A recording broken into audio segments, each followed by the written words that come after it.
says in Isaiah 40, I was trying to just find one of the verses, and I'm telling you, the whole chapter, Isaiah 40, is so powerful. So I'm going to go back to verse 28. Hast thou not known, hast thou not heard, that the everlasting God, the Lord, the creator of the ends of the earth, faint not, neither is weary. There is no searching of his understanding. He giveth power to the faint, and to them that have no might, he increaseth strength. And if you go on and read the rest of that, in 31 it says, but they that wait upon the Lord shall renew their strength. They shall mount up with wings as eagles. They shall run and not be weary, and they shall walk and not faint. It's interesting because when you think of power, you don't think about waiting.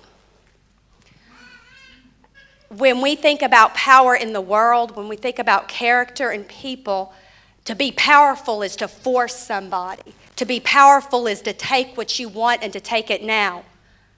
That's the opposite of what God is saying right there in his word. So I was asked earlier about if I'd ever seen my husband fight. I remember very distinctly this night. He was going up against another good friend of ours. When Eric was in martial arts, for the majority of it, he was studying the eagle style. And I had seen him practice and do some things that, were quite frankly extraordinary as far as balancing. I'd never really seen him fight. I saw him and this other gentleman, and they were just playing around. And before I knew it, it got pretty violent, and I turned around. I was surprised that I was looking at two people that I knew very well, and I could not recognize either one of them. These were people that I felt very comfortable with, This was one of my husband's best friend, and this would be somebody that he eventually would earn first disciple with.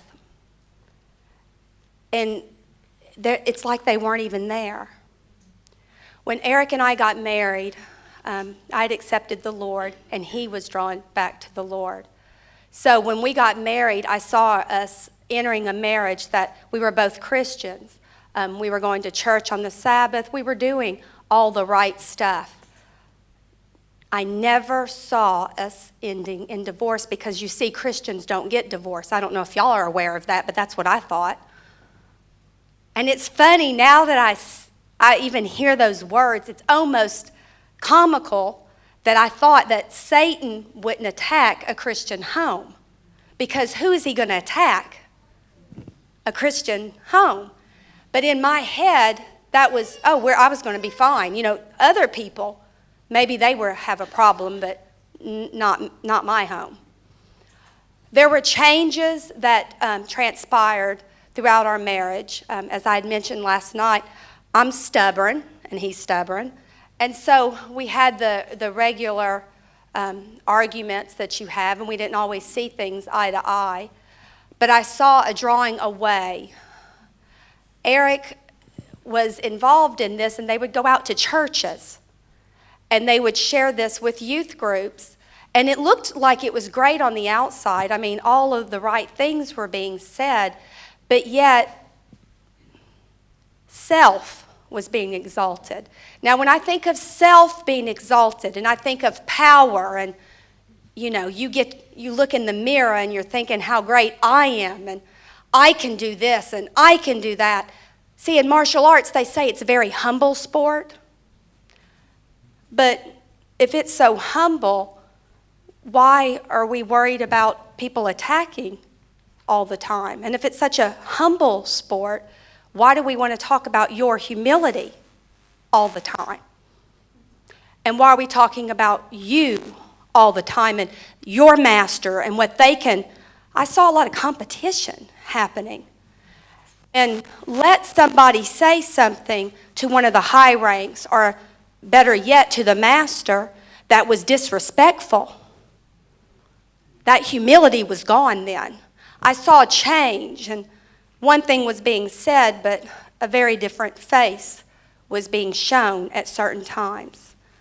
And then this was supposed to be a Christian martial arts.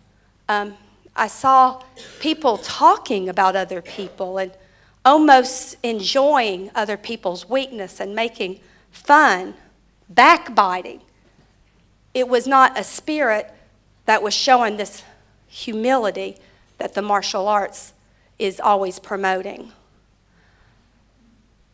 When you need to know what power is, go to the one who created the earth. When you need to know what strength is, go to the man who laid his arms on the cross and said, Father, forgive them, for they know not what they do. Strength is when you, in your heart, you know that you are deceitful and you're wicked and what you're made from, but you realize that there is a God that is able.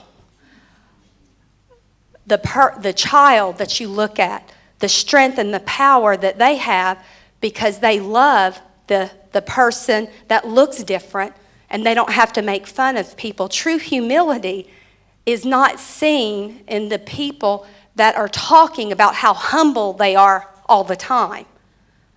True humility is when you're going to the Word of God and you're lining it up. And if nothing lines up with the Word of God, it's not that the Word of God is wrong. It's that the people that are preaching or saying is wrong. So the character that was being demonstrated and changes that I started seeing happening in my husband, who I thought was a man of God, but the actions weren't lining up, and things in our home were starting a great divide. But the Lord was starting in His mercy and His graciousness, speaking softly and promising to me, but those that wait upon the Lord shall renew their strength. They shall mount up with wings as eagles.